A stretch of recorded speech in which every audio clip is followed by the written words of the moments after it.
नमस्कार, आप देख रहे हैं 4 PM और मैं हूं अभिषेक मिश्रा।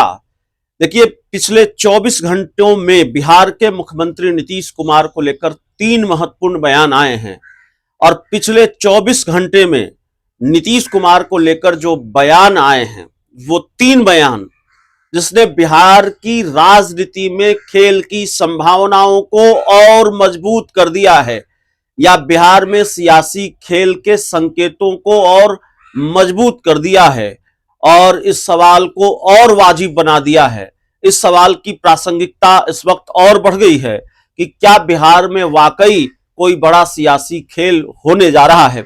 एक एक कर तीनों बयानों की हम चर्चा करेंगे। वो तीनों बयान बताएंगे आपको जो नीतीश कुमार को लेकर आए हैं और भारतीय जनता पार्टी की तरफ से आए हैं, आरजेडी की तरफ से आए हैं, चिराग पासवान की पार्टी की तरफ से आए हैं। पहला बयान राजद सुप्रीमो लालू प्रसाद यादव का, और पहला बयान राजद सुप्रीमो लालू प्रसाद यादव ने क्या दिया। उन्होंने कहा कि हम लोगों के रहते बीजेपी सरकार कैसे बना लेगी बिहार में। तो हम लोगों का क्या मतलब है। लालू यादव अक्सर लालू यादव कम शब्दों में बड़ी बात कह जाते हैं, अक्सर लालू यादव छोटे बयानों में बड़े संकेत दे जाते हैं। तो लालू यादव ने जब कहा कि हम लोगों के रहते बीजेपी बिहार में कैसे सरकार बना लेगी, तो जाहिर तौर पर यह मतलब निकाला जा रहा है, उसके ये मायने निकाले जा रहे हैं कि नीतीश कुमार को भी शामिल किया अपनी बात में उन्होंने। उनके हम लोगों से मतलब है हमारे और नीतीश कुमार के रहते। तो क्या वाकई नीतीश कुमार और लालू यादव के बीच कोई खिचड़ी पक रही है। बिहार में भारतीय जनता पार्टी की सरकार न बन सके, बिहार में भाजपा अपना मुख्यमंत्री या अपनी सरकार न बना सके, इसके लिए लालू नीतीश फिर खिचड़ी पका रहे हैं और भाजपा को रोकने के लिए, भाजपा की सरकार बनने से रोकने के लिए क्या फिर से साथ आ रहे हैं, यह बड़ा सवाल है। दूसरा बयान आया चिराग पासवान की पार्टी की तरफ से, और माफ कीजिएगा ये तीसरा बयान था। उसके बाद बयान आया भारतीय जनता पार्टी के प्रदेश अध्यक्ष दिलीप जायसवाल का, जिन्होंने नीतीश कुमार के बेटे निशांत कुमार की राजनीति में एंट्री को लेकर बयान दिया। उन्होंने नीतीश के बेटे निशांत की पॉलिटिकल एंट्री को लेकर क्या कहा। उन्होंने कहा निशांत को राजनीति में आना चाहिए, निशांत की राजनीति में एंट्री होनी चाहिए, और अब तक उनकी एंट्री बिहार की राजनीति में नहीं हुई है या राजनीति में नहीं हुई है, तो ये नीतीश कुमार ने उनके साथ नाइंसाफी की है, नीतीश कुमार ने उनके साथ अन्याय किया है। साथ ही दिलीप जायसवाल यह भी कह गए कि लेकिन राजा का बेटा राजा नहीं बनेगा। अब इशारा किसकी तरफ था आप समझ सकते हैं, या दिलीप जायसवाल ने क्या कहने की कोशिश की यह भी समझ सकते हैं, हम आपको बता भी चुके हैं। तीसरा बयान आया चिराग पासवान की पार्टी की तरफ से, और यह भी एक बेहद महत्वपूर्ण बयान, यह भी एक बहुत बड़ा बयान बिहार के मुख्यमंत्री नीतीश कुमार को लेकर, जिसकी चर्चा हम सुबह से कर रहे हैं, और जिस बयान को लेकर पूर्व केंद्रीय मंत्री और राष्ट्रीय लोक जनशक्ति पार्टी के राष्ट्रीय अध्यक्ष चिराग पासवान के चाचा पशुपति पारस ने दावा कर दिया है नीतीश कुमार को लेकर कि बिहार में महाराष्ट्र वाला खेल करने की तैयारी है, नीतीश कुमार को एकनाथ शिंदे बनाने की तैयारी है। दरअसल एक टीवी डिबेट के दौरान चिराग पासवान की पार्टी लोजपा रामविलास के राष्ट्रीय प्रवक्ता अरविंद वाजपेयी ने कह दिया कि जिसकी संख्या ज्यादा होगी, जिसके विधायकों की संख्या ज्यादा होगी, जिसके पास नंबर होंगे, मुख्यमंत्री उसी पार्टी का बनेगा या मुख्यमंत्री वही होगा, और विधायक दल की बैठक में मुख्यमंत्री तय होगा।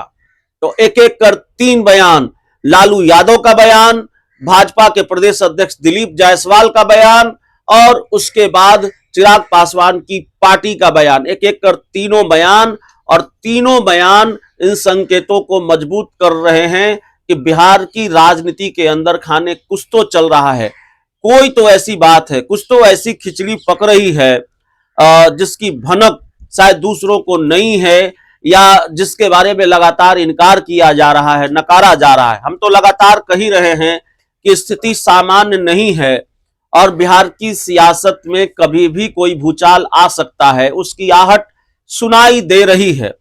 भले ही जेडीयू, भाजपा, चिराग पासवान, उपेंद्र कुशवाहा, जीतन राम मांझी सब लोग ये कह रहे हों कि एनडीए में ऑल इज वेल है, तो एनडीए में ऑल इज वेल का दिखावा ही नजर आ रहा है। लेकिन जिस तरीके से बयान सामने आ रहे हैं, जिस तरीके का घटनाक्रम सामने आ रहा है, उससे लगता नहीं है कि सब कुछ ठीक है। लालू यादव ने जिस भरोसे के साथ कहा कि हम लोगों के रहते बिहार में बीजेपी सरकार बना लेगी, लालू यादव के हम लोगों का मतलब नीतीश कुमार से जोड़कर देखा जा रहा है। वो इसलिए भी जोड़कर देखा जा रहा है कि बिहार में भारतीय जनता पार्टी जब आगे बढ़ रही थी, बिहार में भारतीय जनता पार्टी ने जब क्लीन स्वीप कर दिया था 2014 के लोकसभा चुनाव में, जेडीयू और आरजेडी को तकरीबन क्लीन स्वीप कर दिया था, पूरी तरह से क्लीन स्वीप नहीं किया था, तकरीबन क्लीन स्वीप कर दिया था जेडीयू और आरजेडी को। तब लालू नीतीश दुश्मन थे, एक दूसरे से बात नहीं होती थी, लेकिन लालू ने नीतीश कुमार को फोन लगाया और कहा देखो ये क्या हो गया, और फिर दोनों साथ आ गए। 2015 का विधानसभा चुनाव दोनों साथ मिलकर लड़े और बीजेपी पूरी ताकत लगाकर भी चुनाव नहीं जीत सकी। तो दरअसल खेल की संभावना क्यों है, कैसे है, इसको भी समझिए। आप कहेंगे नीतीश कुमार को ऐसा क्या मिल जाएगा दूसरी तरफ जाकर जो यहां नहीं मिल रहा है। दरअसल यहां भी मुख्यमंत्री हैं, वहां भी जाए तो शायद मुख्यमंत्री हो जाए, या भतीजे को मुख्यमंत्री बनाने पर, तेजस्वी यादव को मुख्यमंत्री बनाने पर सहमति हो जाए, बात वो मान जाए लालू यादव की, कुछ भी हो सकता है।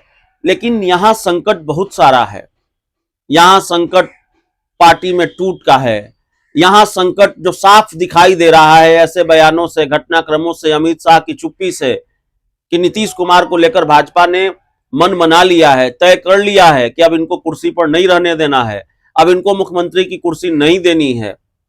और अभी तो ये बात स्पष्ट नजर आ रही है, लेकिन हो सकता है इससे भी ज्यादा बड़ा प्लान हो, कहीं जेडीयू को ही तोड़ने की तैयारी न हो, सांसदों को तोड़ने की तैयारी न हो, कहीं ऑपरेशन लोटस का खतरा न हो। ऐसा नहीं है कि नीतीश कुमार इन खतरों को नहीं भांप रहे हैं।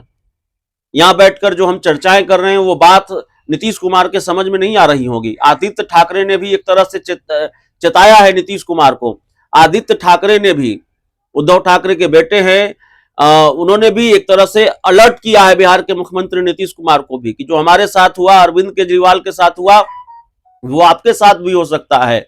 तो जाहिर तौर पर पिछले 24 घंटों के 3 बयान, और ये चौथा बयान आदित्य ठाकरे का भी जोड़ लीजिए, 4 बयान, मैं खुद को करेक्ट करता हूं, मैंने 3 ही बयानों की चर्चा की, पिछले 24 घंटों में 4 बयान आए हैं, और ये चारों बयान अपने आप में संकेत दे रहे हैं कि बिहार की सियासत में कुछ तो बड़ा होने वाला है। बहुत बहुत धन्यवाद।